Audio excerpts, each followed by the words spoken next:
Hello friends. आज हम SSC CGL tier 1 के इंग्लिश के सेक्शन को देखेंगे।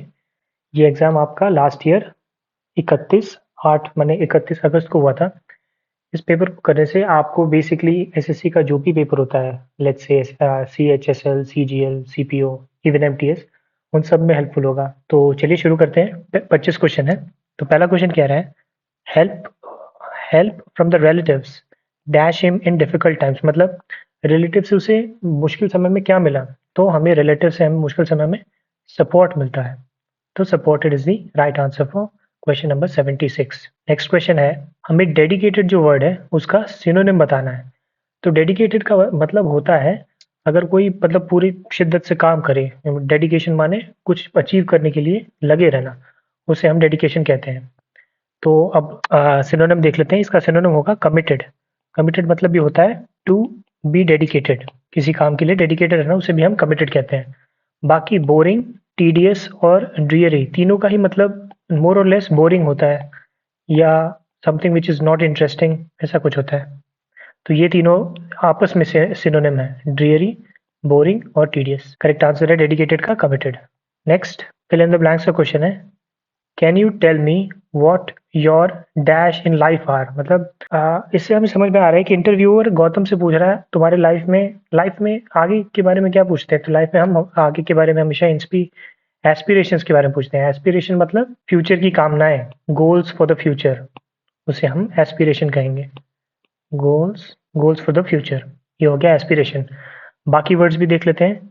ट्रिवोलाइट्स मतलब होता है सिली बिहेवियर। ट्राइवैलिटीज माने नॉट इम्पॉर्टेंट या अनइम्पॉर्टेंट भी कह सकते हैं। और डिटर्मिनेशन माने होता है जो हमारा पिछला वर्ड था डेडिकेशन, वैसा ही कुछ। Next, a self governing government और रीजन, वन वर्ड सब्सटीट्यूशन का क्वेश्चन है।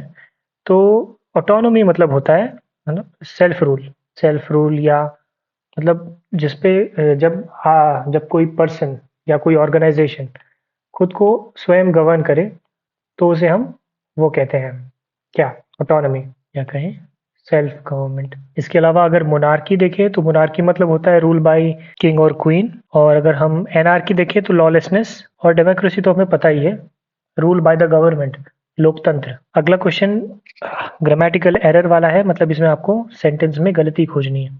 तो क्वेश्चन कह रहा है, the wood cutter felled some trees with hardly many effort at all. देखिए हार्डली के साथ मैनी नहीं एनी होगा, यहाँ गलती है, यहाँ पे करेक्ट होगा एनी एफर्ट। तो ये देख लेते हैं कहाँ है, ये हमारा सी पार्ट में है। नेक्स्ट वन वर्ड सब्स्टिट्यूशन का क्वेश्चन है, a place where coins, medals और टोकन्स आर मेड। तो वो जगह जहाँ पे कॉइन, मेडल और टोकन बनाए जाते हैं उसे हम कहते हैं मिंट। बाकी भी देख लेते हैं। मिल होती है स्पेशलाइज्ड फैक्ट्री, जैसे कि आपने शुगर मिल देखे होंगे जहाँ पे शुगर ही बनता है, तो एक तरह की स्पेशलाइज्ड फैक्ट्रीज को हम मिल कहते हैं। इसके अलावा कास्टिंग मतलब होता है माउल्डिंग, मेल्टिंग के बाद जो हम स्ट्रक्चर्स बनाते हैं उसे हम कास्टिंग कहते हैं।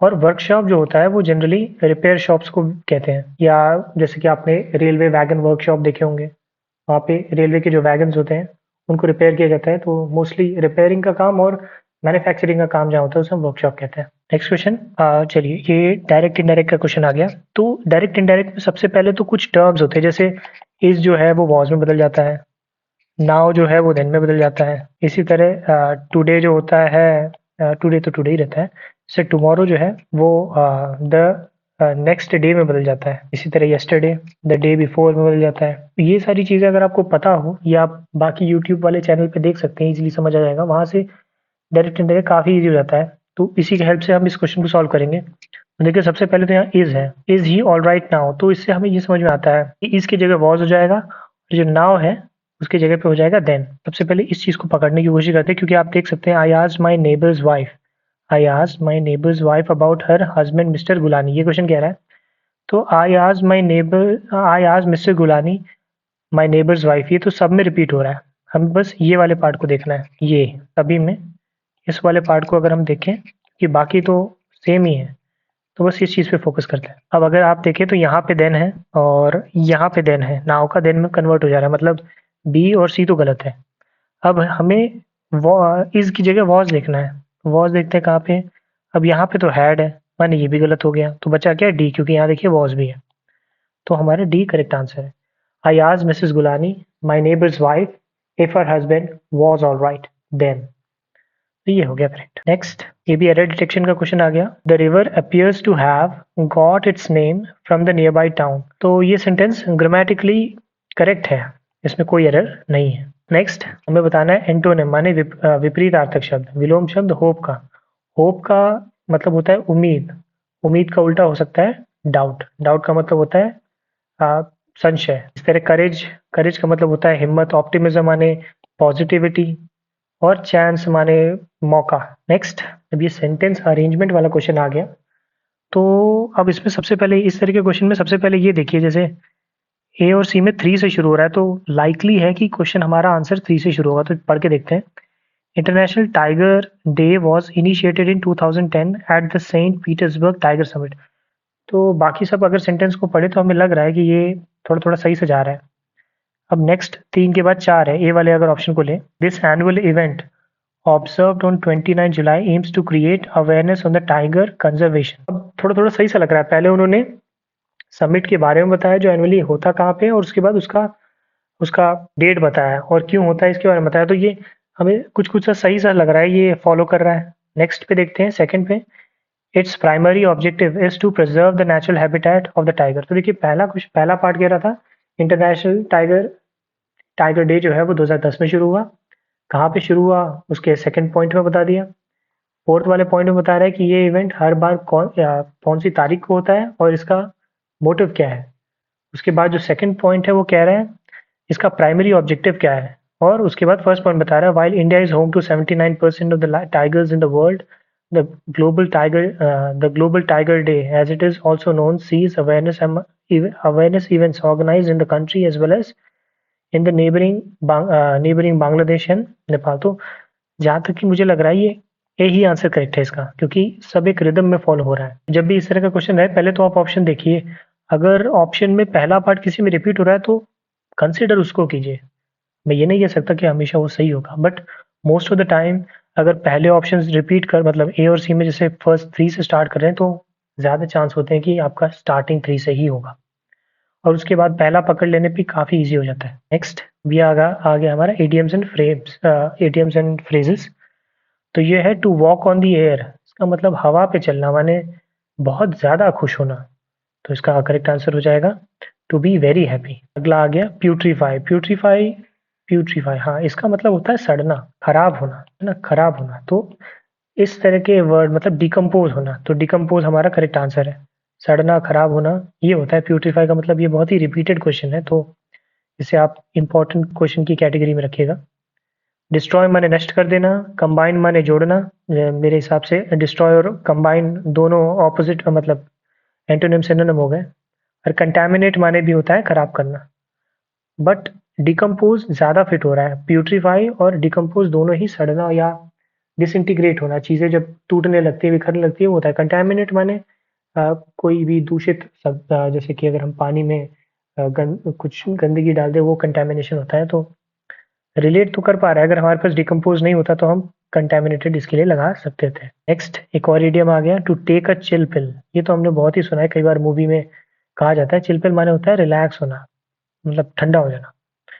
तो to calm down will be the correct answer for this question. अगला आ गया इनकरेक्टली स्पेल्ड वर्ड। तो इसमें सी सही है, सिंसियर भी सही है, ग्रीवेंस भी सही है, लेजर गलत है। लेजर की स्पेलिंग में LEISURE होता है। बाकी सीज मतलब होता है जब्त कर लेना। सिंसियर माने होता है सिंसियर माने जो जो आदमी सिंसियर होता है, ईमानदार, ऑनेस्ट, से हम कहते हैं सिंसियर।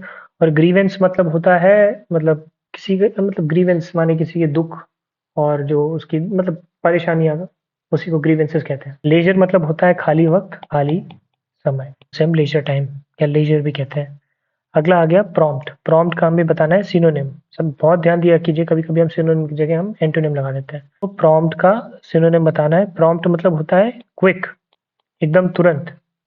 तो करेक्ट आंसर हो जाएगा इसका क्विक। और हम बाकी देखें, लेंदी मतलब होता है लंबा चौड़ा, लंबा या बड़ा। स्लो मतलब होता है धीरे, धीरे धीरे, बहुत धीरे धीरे बढ़ता है। ग्रेजुअल भी स्लो का ही सिनोनिम है। ग्रेजुअल मतलब भी धीरे धीरे, मतलब जैसे you started learning English gradually, मतलब धीरे धीरे आपने अंग्रेजी या बोलना सीख लिया या समझना सीख लिया, तो ग्रेजुअल। तो इसका प्रॉम्प्ट का करेक्ट आंसर हो जाएगा क्विक। 91 क्वेश्चन की तरफ चलते हैं। इसमें ये जो बोल्ड वर्ड है, इसके लिए क्या यूज करेंगे उसके बारे में पूछा जा रहा है। कह रहा है fierce competition against restaurant has driven up the prices. देखिए, कंपटीशन जो था वो फियर्स है रेस्टोरेंट्स के बीच में। तो अगर दो रेस्टोरेंट होते हैं, एक रेस्टोरेंट तो हम आज यूज करते हैं बिटवीन, लेकिन अगर दो से ज्यादा है, अब हमें यहाँ पे पता नहीं, तो हम कंसिडर करेंगे कि दो से ज्यादा है, तो हमारा करेक्ट आंसर हो जाएगा अमंग। नेक्स्ट, ये भी एक मीनिंगफुल ऑर्डर वाला क्वेश्चन आ गया, तो देखते हैं इसकी भी शुरुआत। अब आप देख सकते हैं यहाँ पे भी 2 से है, यहाँ से भी 2 से है, तो 2 को कंसिडर करते हैं। A man who had 2 daughters married one to a gardener and the other to a potter. तो एक आदमी थे, उसकी 2 बेटियां थी, उसने एक की शादी एक गार्डनर से कर दी, माने जो गार्डनिंग करता है, और दूसरे से ये पॉटर से कर दी। ठीक है, अब 2 के बाद 4 पे आते हैं। After a while he paid a visit to the gardener's wife. अब देख रहे हैं यहाँ पे सीधे आफ्टर अ वाइल, मतलब चलिए ठीक है, और इसमें देखते हैं 3 है। Off he went to the potter's. तो यहाँ से हमें समझ में आ रहा है कि पहले वो शादी के कुछ समय बाद अपनी बेटी से मिलने जरूर गया होगा। तो after a while he paid a visit to the gardener's home and asked his daughter how she was and how it fared with her. शादी के बाद कुछ वक्त बाद वो अपनी गार्डनर, जो कि पहली बेटी थी, उसके उसके पास गया और पूछा सब कुछ कैसा चल रहा है। उसके बाद हमारा सेकंड वाला पार्ट तो फॉल नहीं कर रहा, क्योंकि अगर हम देखें 2 के बाद अगर हम 4 पे जाते हैं, फिर हम 1 पे चले जाते हैं, तो फॉलो कर रहा है। जी हाँ, फॉलो कर रहा है। तो पहले जो गार्डनर था वो अपनी पहली बेटी के पास गया, पहली बेटी ने फिर 1 पे हमारा क्या है, उसने कहा excellently well she said we have everything that we want and I have but one prayer that we may have a heavy storm of rain to water our plants. तो ये उसकी बेटी, जो कि गार्डनर से जिसकी शादी हुई थी, वो कहती है कि सब कुछ बहुत अच्छा चल रहा है, लेकिन वो प्रे करती है कि मतलब बारिश वारिश हो जाए, जैसे कि पेड़ पौधों को अपने आप पानी मिल जाए। उसके बाद वो इसके बाद देखिए थर्ड पॉइंट पे अगर हम आए, off he went to the potter's home and asked his other daughter how matters were with her. तो देखिए ये वाला पॉइंट एकदम परफेक्ट बैठ रहा है। पहले वो उसने अपनी बेटियों की शादी की, फिर वो अपनी पहली बेटी के पास गया, उससे उससे बातचीत हुई, फिर वो अपनी दूसरी बेटी के पास गया। तो ये करेक्ट लग रहा है। अगर आप इसे देखें तो ये ज़्यादा सही बैठेगा नहीं, तो आंसर करेक्ट आंसर सी है। नेक्स्ट, ये एक्टिव पैसिव का क्वेश्चन आ गया। तो ये हो गया आपका सब्जेक्ट, ये हो गया आपका वर्ब, ये हो गया ऑब्जेक्ट। एक्टिव पैसिव में यही होता है। तो ऑब्जेक्ट को सबसे पहले लिख लेंगे, तो माई फेस से सभी शुरू हो रहा है, my face my face my face my face. अब देखिए यहाँ बर्न्ड है, बर्न्ड माने पास्ट टेंस, तो पास्ट में कौन सा है हमारे पास, ये है बस। तो बाकी तो आपको चेक करने की जरूरत भी नहीं है, आपका करेक्ट आंसर ये हो जाएगा। My face was burned by the sunrise, because जब आप एक्टिव से पैसिव में बदलते हैं या पैसिव से एक्टिव में बदलते हैं, टेंस बदलता नहीं, टेंस सेम ही रखना होता है। तो पास्ट टेंस के लिए हम वॉज यूज करेंगे। और इसी तरह इज यूज कर रहे हैं, इज माने होता है perfect tense, present, sorry present tense में इज का इस्तेमाल होता है। हैज बीन जो है वो आपका प्रेजेंट परफेक्ट होता है। बेसिकली जब भी बीन आए तो परफेक्ट टेंस होगा, हैज के साथ आएगा तो प्रेजेंट हो जाएगा, हैड के साथ आएगा तो पास्ट हो जाएगा, विल हैव बीन आएगा तो फ्यूचर हो जाएगा। इज बीइंग है, बीइंग मतलब आईएनजी माने continuous.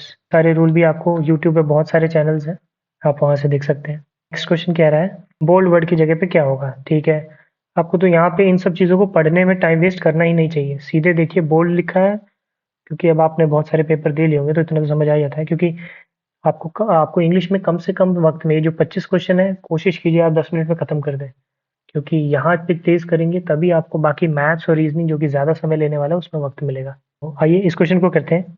Can you give me so many examples of subordinate clause. तो देखिए कितना गलत है, सो मेनी तो फिट भी नहीं हो रहा, सम मैनी यहाँ भी गलती लग रही है, सम के साथ तो मैनी होता ही नहीं। सम मोर एग्जाम्पल्स ऑफ, हाँ ये सही लग रहा है। सम फ्यू एग्जाम्पल, ये भी नहीं होगा, तो हमारा ये करेक्ट फिट बैठ रहा है। देखिए, can you give me some more examples of subordinate clause, तो ये सबसे फिट बैठ रहा है, तो ये आपका करेक्ट आंसर होगा। तो ये करेक्ट आंसर होगा, can you give me some more examples of subordinate clause, answer C. से एक आ गया इनकरेक्टली स्पेल्ड वर्ड। तो बोरो माने उधार लेना होता है, ये करेक्ट है। अलाउंस माने होता है भत्ता, और इसके बाद है टेररिज्म, टेररिज्म माने होता है आतंकवाद। और अलॉटमेंट, अच्छा ये गलत है, अलॉटमेंट में ALLOTMENT होता है अलॉटमेंट। और टेररिज्म के लिए 2 वर्ड और हैं, एक तो वर्ड है फ्राइट और एक है कॉन्स्टरनेशन, भी कई बार पूछा जाता है। आगे आते हैं, ये आगे क्वेश्चन वो गैप फिल करने वाले, वो चलिए देखते हैं। पहला क्वेश्चन कह रहा है, ये बहुत ही सिंपल होता है, पहले तो आप ऑप्शन पहले ही पढ़ लिए, एवरी, सम, ईच और वन, ठीक है। Communication is a connection between people sharing information with के साथ देखिए वन के साथ तो अनदर आना चाहिए, यहाँ पे लिखा हुआ है अदर, तो यहाँ ईच अदर सबसे बेस्ट बैठेगा, ये करेक्ट है सही। People sharing information with each other, यहाँ पे ईच हो गया। It is important in everyday life dash work and nearly, अब अगला पहले ऑप्शन देख लेते हैं। हम, वाइल, एट और ऑन, मैं छोटा कर देता हूँ, वैसे आपको देखने में फिर तकलीफ हो सकती है। तो यहाँ पे लिखा है फ्रॉम, वाइल, एट और ऑन।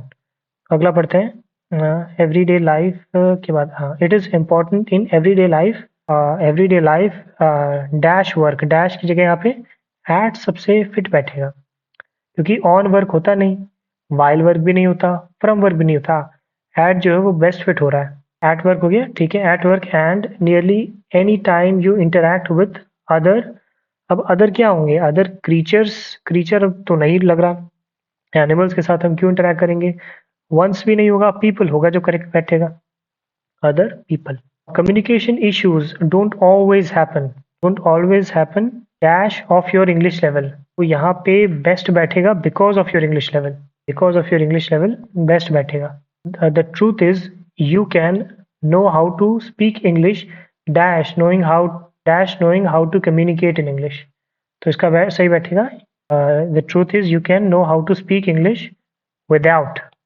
बिना, ये कह रहा है आप इंग्लिश बोलना बिना कम्युनिकेशन स्किल्स के सीख सकते हैं, मतलब without knowing how to communicate in English, मतलब आप इंग्लिश बोलना तो सीख लेंगे, कम्युनिकेट करना एक्चुअल में सीखना, मतलब कम्युनिकेशन स्किल ना भी आता हो तब भी आप इंग्लिश बोलना तो सीख ही लेंगे, ये करेक्ट आंसर हो जाएगा इसका। आई होप आपको कुछ समझ आया होगा। वीडियो अगर पसंद आए तो लाइक कीजिएगा, अगर आपकी कोई भी क्वेश्चन में कोई प्रॉब्लम होती है या कोई डाउट होता है तो प्लीज़ कमेंट कीजिए। अगर आप वीडियो के साथ अंत तक बने रहे हैं तो बहुत बहुत धन्यवाद।